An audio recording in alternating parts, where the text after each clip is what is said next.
Well, hello and welcome to the Informed Traveler Podcast, a weekly travel podcast where our goal is to help you become a more informed traveler.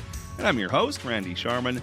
The recent labor dispute between Air Canada and its flight attendants caused all kinds of chaos for travelers, and the ripple effect is still being felt. But how will their latest settlement affect future labor negotiations? And will that make your next flying experience better? Well, in a few seconds, travel expert Onanta Forbes will join me to discuss the repercussions of this latest dispute. Plus, if you're a history buff like me, you'll enjoy our conversation coming up with Jackie Lappin. She's the founder of the Historic Traveler website, thehistorictraveler.com. It's a wealth of information to help you plan or get some ideas for your next vacation from a historic angle. But first, let's kick things off chatting with travel expert Onanta Forbes, who joins us each week to discuss some of the travel news and travel trends. You can follow her adventures on Instagram, Facebook, and X at Onanta Forbes. OnantaForbes.com is her website. Hello, Onanta. Hi, Randy. How are you? I'm very well, thank you. I'm very thankful that I wasn't flying on Air Canada the last couple of weeks. I can't imagine the chaos if you are or were traveling and relying on Air Canada to get you somewhere. Oh, not only if you were traveling, but if you were anticipating to travel. And I had a client that was in London we're trying to sort out coming home. It's not just leaving Canada, it's coming home from Canada worldwide. That caused a lot of angst out there. Well, yeah, and, so we're going to talk about just some of the ripple effects, the future ripple effects as far as negotiations when it comes to other unions within airlines and flight attendants with other airlines. And just, is this going to make things better as far as the flying experience is what I want to know. It's like, okay, now you got your money, now you got paid more. Is my flying experience going to be better? Isn't that the question of the day? And the answer is, I don't know. Yeah. Well, I think we have to look realistically in this day and age with the cost of living.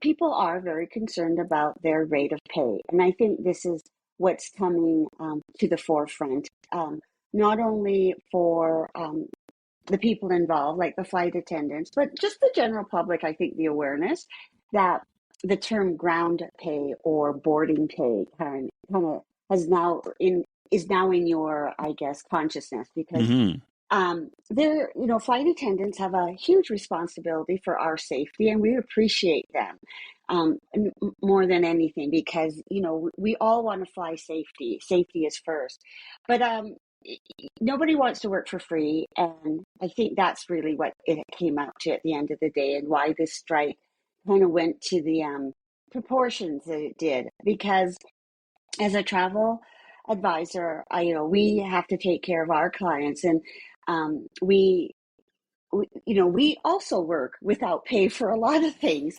because it's not a 9-to-5 job. So I think this strike is going to help negotiations everywhere. I define the problem of perhaps ridiculous expectations for flight attendants to work without pay. So I think it will continue to focus on when negotiations come into play, what's necessary. But I think too, the union has to look at, they signed a 10-year agreement, right, for it to come to this point. So there was a lot of festering that happened. And it was also a lot of things that happened in those 10 years, like COVID happened. And so a lot of the airlines secured concessions, in the industry during that economic downturn or the pandemic. But now that's over, and we're seeing the increase of interest of travel again. So things are busier out there. Planes are full. So things are changing. So I think that's why the contract probably have to be changed in a few aspects going forward, which is understandable.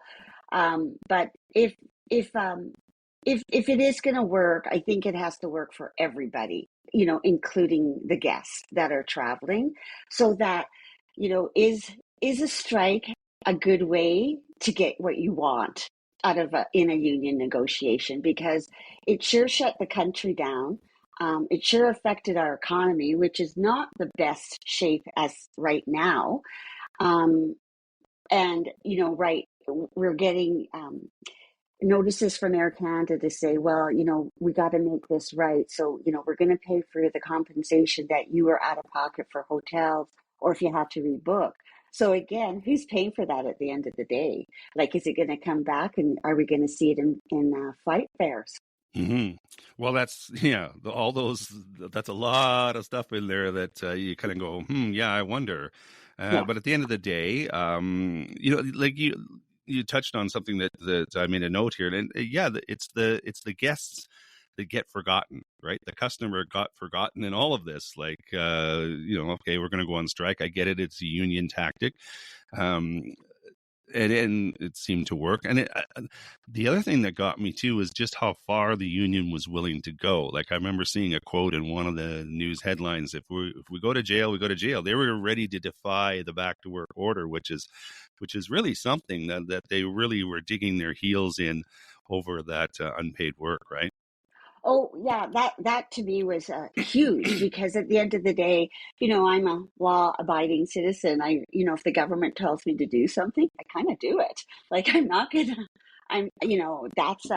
that to me is just a fundamental, I don't know, law Mm-hmm. to that you have to manage.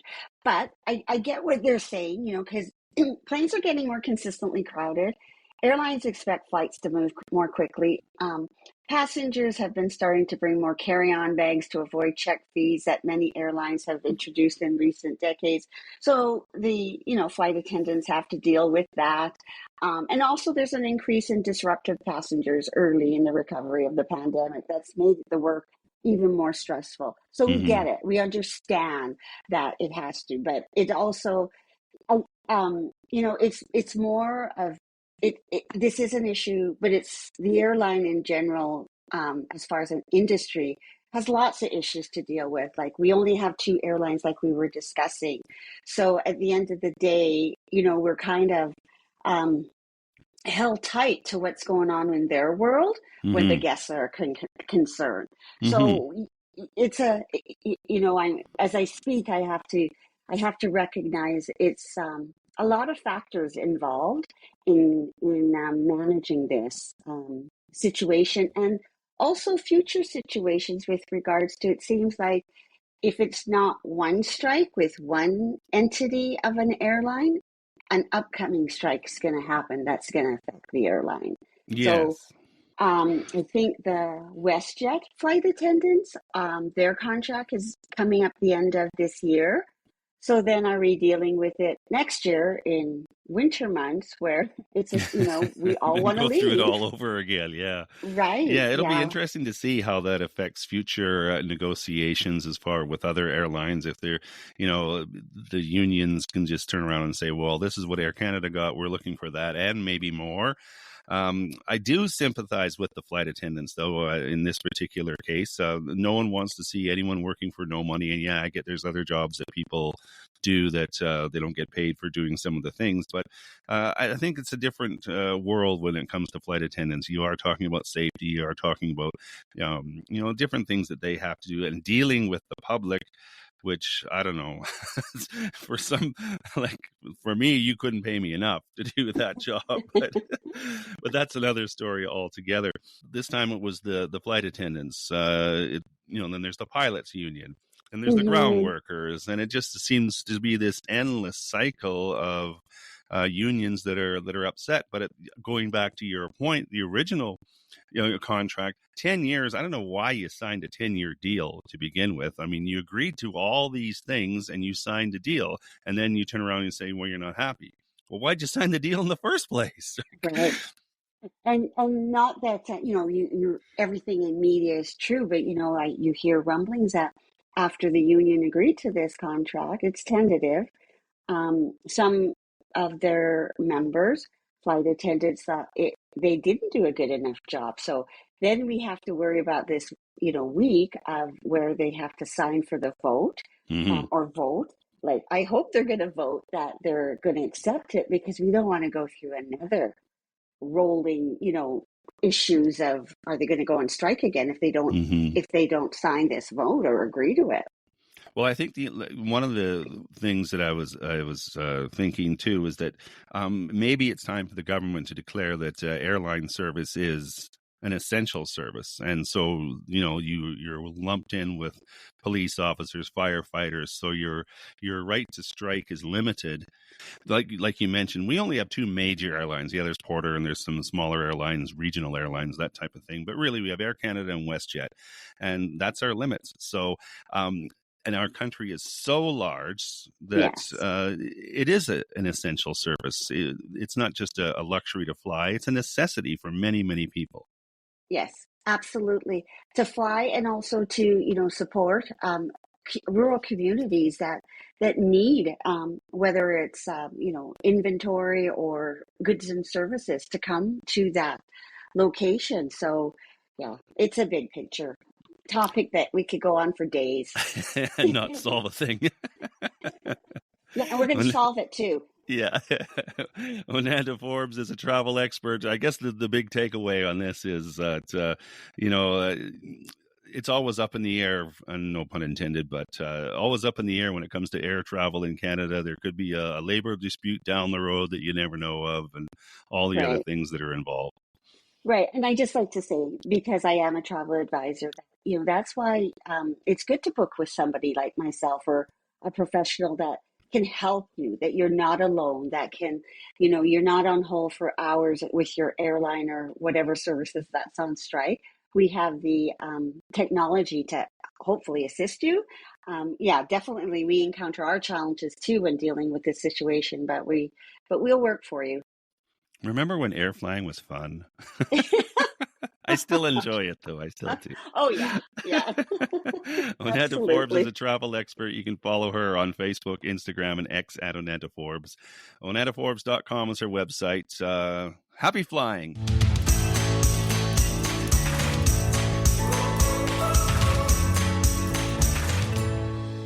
This is the Informed Traveler Podcast. I'm Randy Sharman. Just want to remind you of our website, theinformedtraveler.org. That's where you can find our contact page. If you have any questions or comments about the podcast, you can also email me too with any questions you might have or any show segment ideas. My email address is randy@theinformedtraveler.org.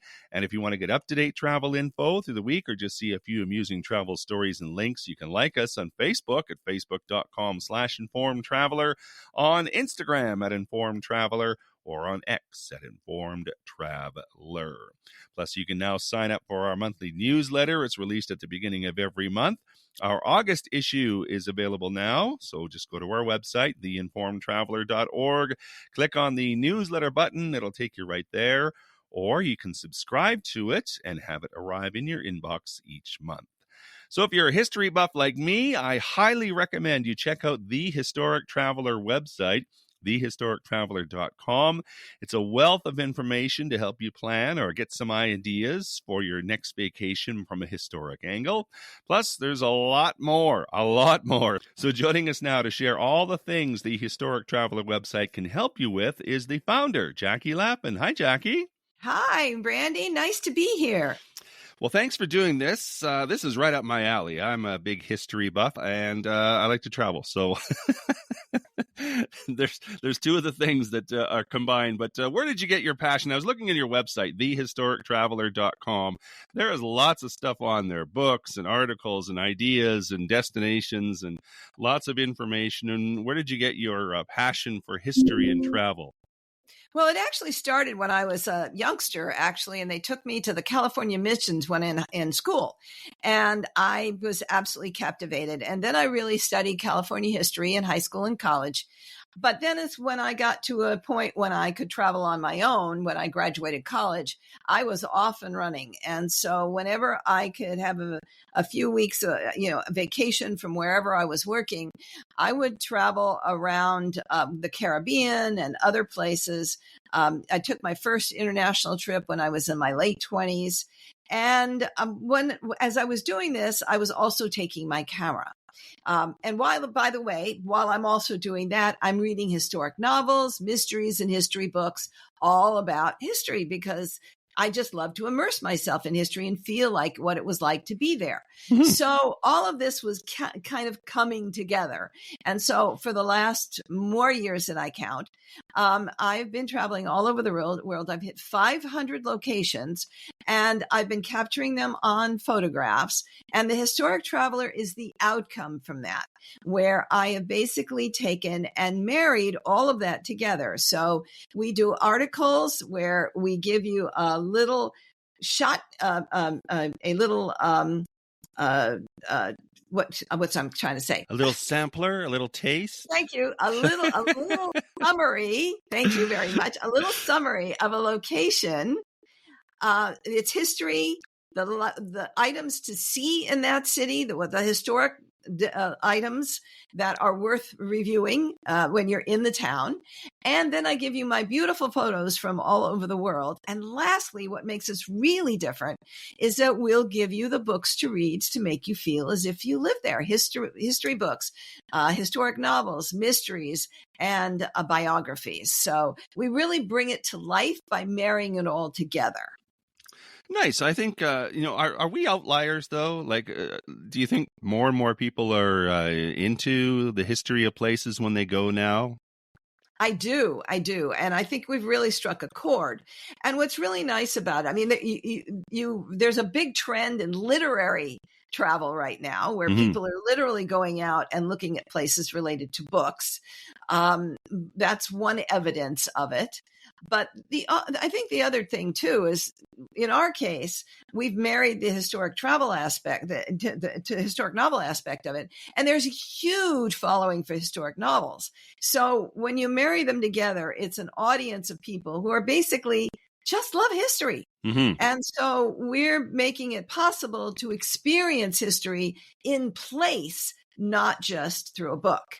Mm-hmm. Well, I think that's one of the cool things about traveling is visiting the sites that you've read about or seen on films or even TV shows and go, wow, this place actually exists.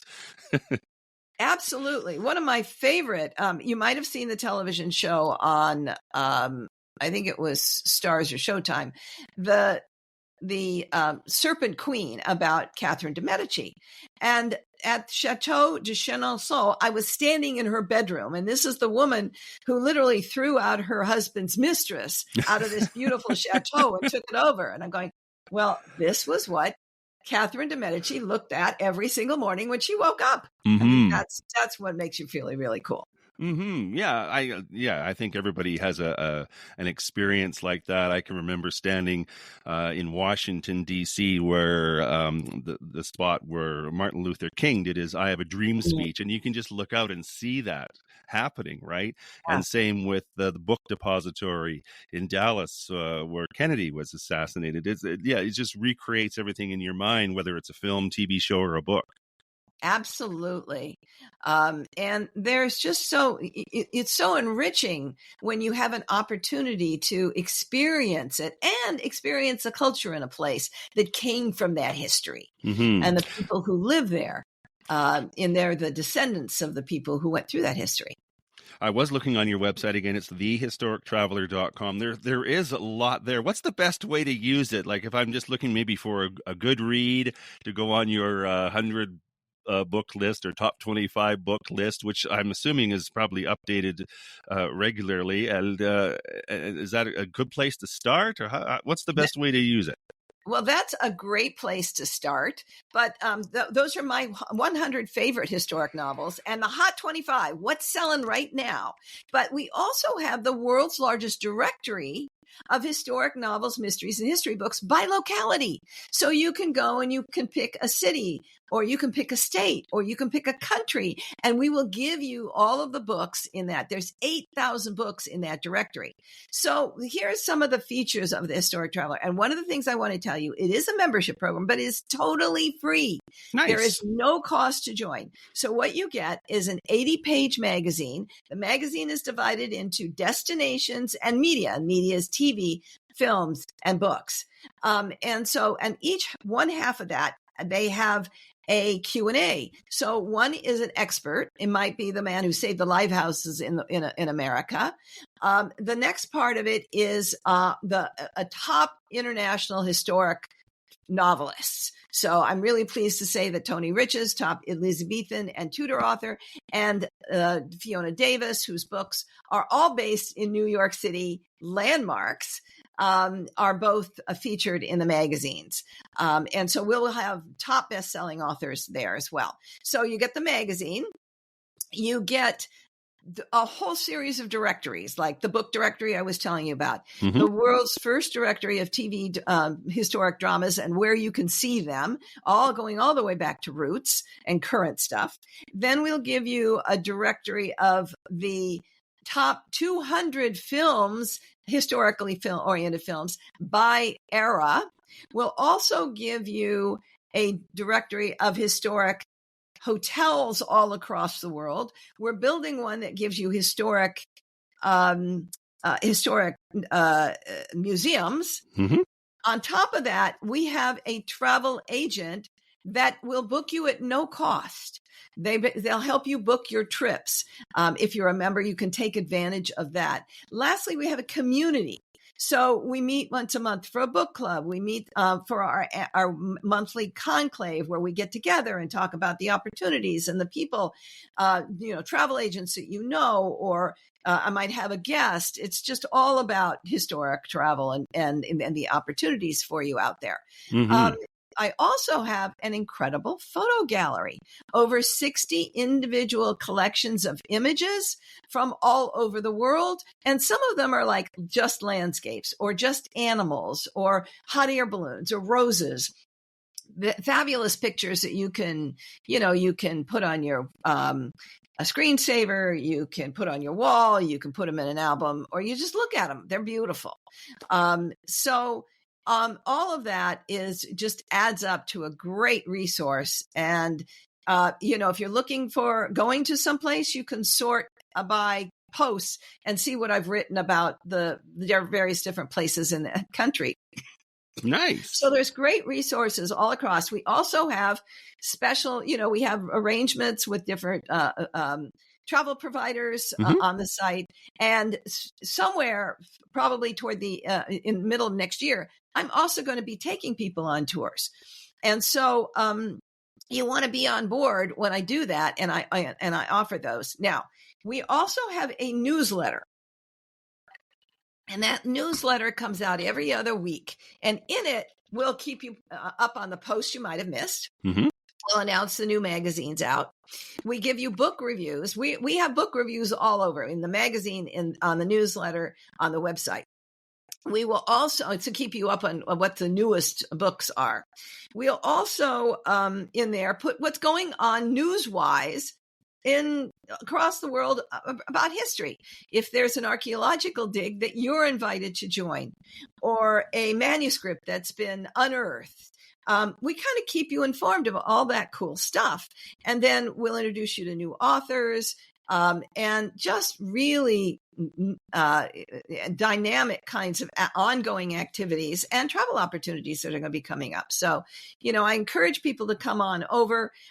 You'll be starting to see companies that are sponsors that are going to be bringing special deals to you. So we just love welcoming people who love to either time travel through a book or real travel to these historic locations. Or both. So what are some of the hot destinations right now that you're finding out there, or some of the interests that people are looking at? Well, I think that you're looking at places that are not the top, because, you can always go to your Barcelonas and your Paris and all that.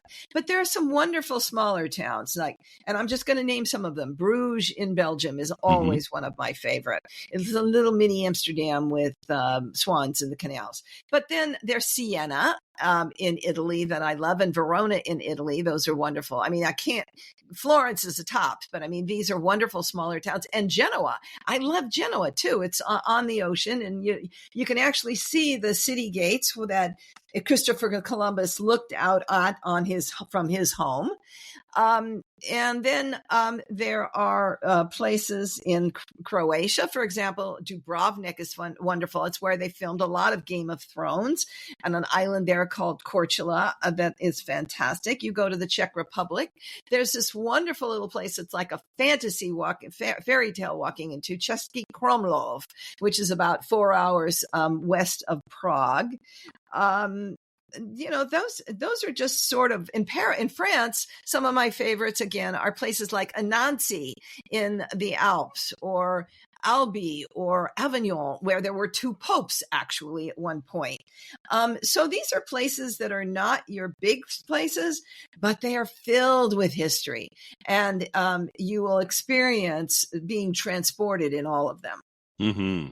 Do you have a favorite time period? Like personally, I'm a Civil War history buff, or a war history buff in general, but it's mostly in the last maybe 200 years. Do you have a favorite time period that you enjoy? Well, I love medieval and Renaissance periods in Europe. That's really sings to me. I think I probably had a past life in one of them, but that's always really what resonated. But for me, history is wherever it is. Mm-hmm. So while I have my sort of the place that I have a special affinity for, I still want to see everything. So next on my list is Egypt. I've done, a good bit of Asia. I've been to Australia. I've been to Africa, but I really want to see Egypt and the Southern Mediterranean. I want to go to Morocco, and I want to go to Malta. I mean, there's other places that I haven't been, and I'd like to do more Greece. So, history beckons wherever you are. Well, it does. And I again, we go back to what we were saying at the beginning. It's hard not to merge travel and history, because it doesn't matter where you go. There's a history behind it. Well, and I don't want to say that there's anything less in America, because we may be a younger country, but there's fabulous history in America. Mm-hmm. And, in fact, I have 2 guides that I want to offer people. And the first one is called 20 International Cities Where You Can Immerse Yourself in History, and the books that'll make you feel as if you live there. And you can get that by going to thehistorictraveler.com/guide. But I also have one for North America, and that is 18 cities. And you can get that one by going to thehistorictraveler.com/guide NA, as in North America. And so either place you're going to be going, you have an opportunity for enrichment and experience history in wherever it's created. Well, it's amazing. Like I said, on your website, thehistorictraveler.com, there's lots and lots of information. I'm looking through your book list to try and find my next read, because I'm just finishing up on the Civil War right now. So, and I'm going to branch out into medieval and some other historic periods too. Well, you can't miss, for example, one of the classics of that is Pillars of the Earth by Ken Follett. And he's just got a new one out that's coming this fall on Stonehenge.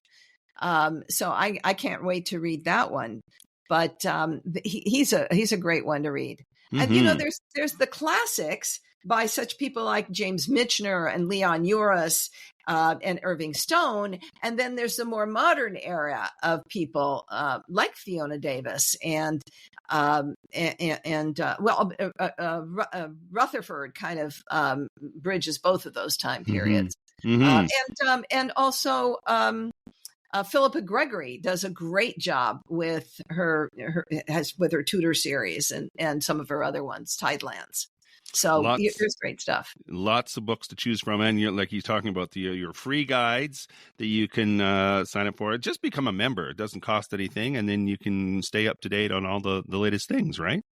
Absolutely. I really encourage people to do that. You're not going to be hit up with any fees or anything like that. Just enjoy what we have.